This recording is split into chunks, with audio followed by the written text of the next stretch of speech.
Oração inicial. Querido Deus, derrama tua luz sobre nós, nos dê entendimento para compreender a sabedoria contida em tua palavra, nos guie em teu caminho e abra nossos corações e mentes, para que possamos discernir a verdade e viver de acordo com os teus ensinamentos. Em nome de Jesus, amém. Compare. Quarta, 24 de maio. Momento hipertexto. Qual é a relação da Torre de Babel com a moderna Babilônia espiritual? Quais são algumas semelhanças entre as duas? A relação entre a Torre de Babel e a Babilônia se baseia em semelhanças espirituais. Ambas compartilham características como a soberba e rebelião contra Deus, a autoconfiança e dependência de Deus, a confusão e divisão espiritual, e a sedução e influência do mundo.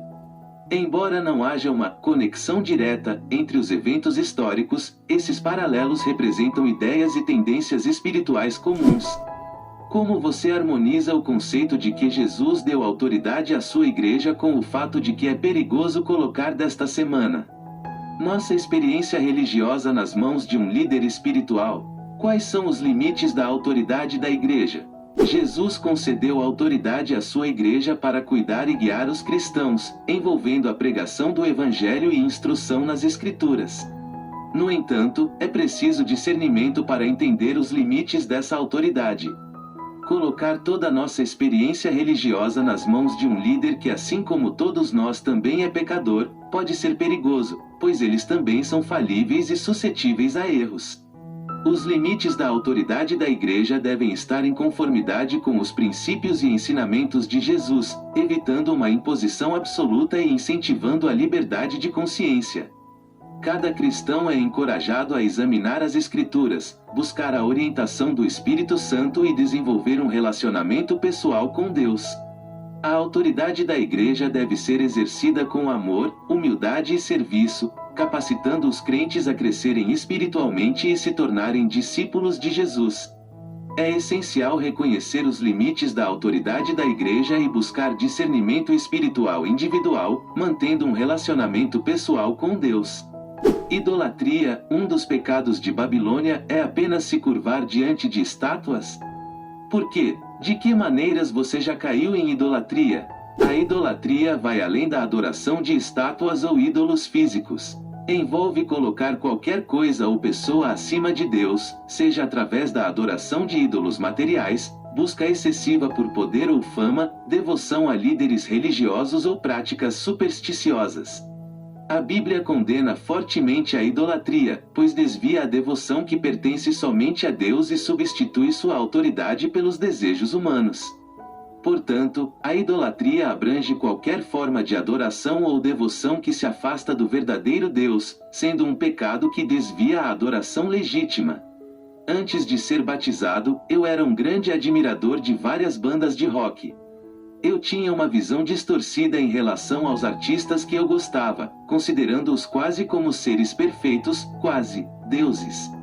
Eu defendia esses artistas apaixonadamente e reagia de forma agressiva quando alguém os criticava.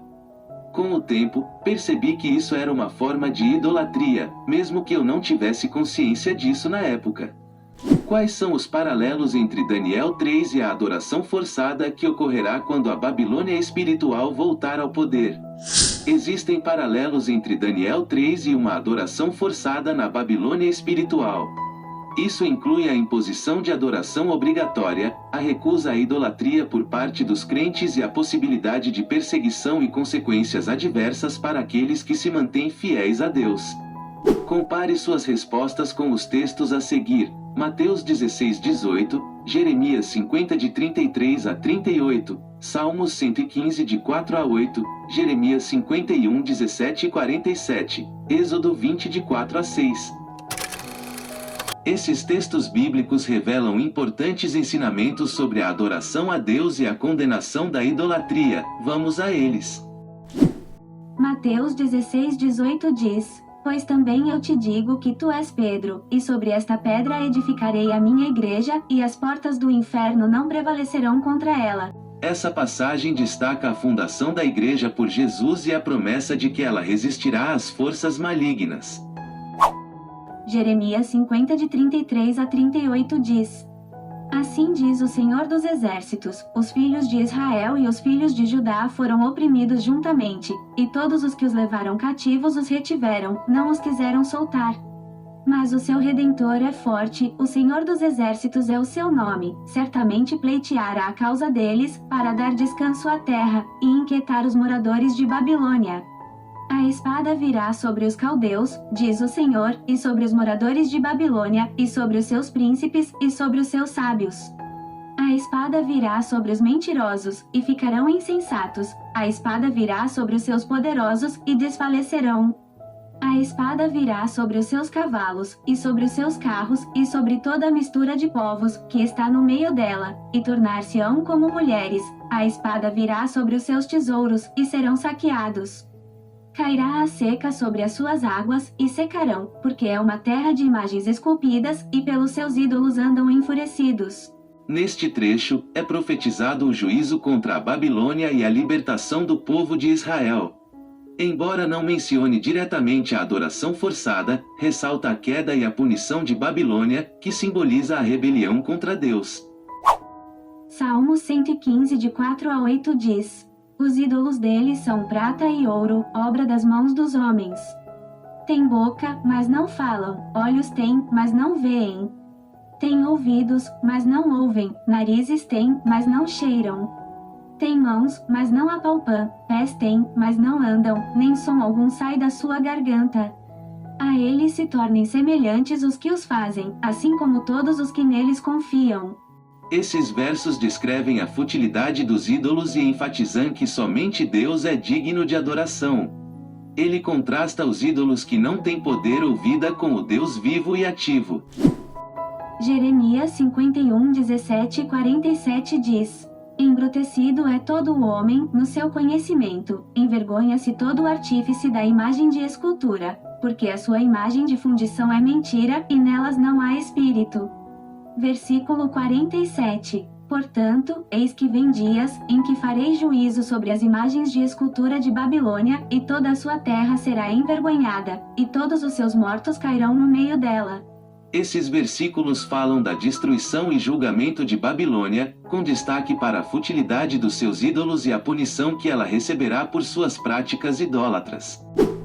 Êxodo 20 de 4 a 6 diz: não farás para ti imagem de escultura, nem alguma semelhança do que há em cima nos céus, nem embaixo na terra, nem nas águas debaixo da terra. Não te encurvarás a elas nem as servirás, porque eu, o Senhor teu Deus, sou Deus zeloso, que visito a iniquidade dos pais nos filhos, até a 3ª e 4ª geração daqueles que me odeiam. E faço misericórdia a milhares dos que me amam e aos que guardam os meus mandamentos. Nesses versículos nos é apresentado o segundo mandamento de Deus, que fala claramente sobre a proibição de adorar imagens esculpidas, enfatizando a importância de adorar exclusivamente ao Deus verdadeiro. Todos esses textos bíblicos nos fornecem informações relevantes sobre a adoração a Deus, a proibição da idolatria e a condenação das práticas idólatras. Cada um deles aborda diferentes aspectos relacionados à fé, obediência e adoração ao verdadeiro Deus. Qual é a relação das passagens com o texto-chave, Apocalipse 17, da lição desta semana? Apocalipse 17 aborda a grande prostituta como uma entidade enganadora que seduz as nações com doutrinas falsas e práticas corruptas, focando mais na influência enganadora e sedutora desse sistema. Quando se trata de confusão espiritual e idolatria, nessas passagens que acabamos de ler, é enfatizado a reprovação divina de adoração a ídolos e os perigos de se desviar da verdadeira adoração a Deus. Essas passagens destacam a necessidade de discernimento espiritual e fidelidade ao verdadeiro Deus, contrastando com a confusão e o engano trazidos pela idolatria. Embora não haja uma conexão direta com Apocalipse 17 em relação à confusão, essas passagens oferecem informações relevantes sobre a adoração correta, a rejeição da idolatria e as consequências do desvio da verdade espiritual, contribuindo para uma compreensão mais ampla do tema da adoração e da confusão espiritual no contexto bíblico. Como você pode evitar de cair também, ainda que sem perceber, em idolatria? Para evitar cair na idolatria, é fundamental conhecer a Deus por meio do estudo das Escrituras e de um relacionamento próximo com Ele. Devemos colocar Deus em primeiro lugar em todos os momentos da nossa vida, dedicando-lhe adoração e devoção exclusiva. É importante examinar nossas motivações e evitar que prazeres, poder, riquezas ou reconhecimento se tornem objetos de adoração em detrimento de Deus. Devemos fugir da adoração de ídolos materiais e estar atentos aos ídolos modernos, como o amor ao dinheiro e a busca por fama. Cultivar uma vida de oração e buscar a orientação de Deus é essencial, assim como manter comunhão com outros cristãos. Devemos lembrar que a idolatria é uma questão do coração e da devoção suprema, e permanecer vigilantes e sinceros em nossa busca por Deus nos ajuda a evitar cair nessa armadilha. Rede semântica. Lembra da rede semântica? O mapa mental construído a partir de uma palavra ou conceito-chave. Então, com base no que vimos até aqui, agora é a sua vez de expressar o que faz sentido para você. A palavra que vamos fazer um mapa mental de hoje é confusão.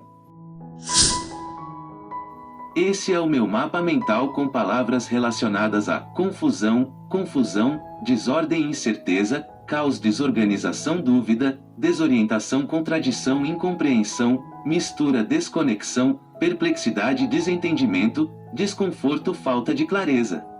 Este é o meu mapa mental onde apresento diferentes ramificações que se conectam à palavra confusão.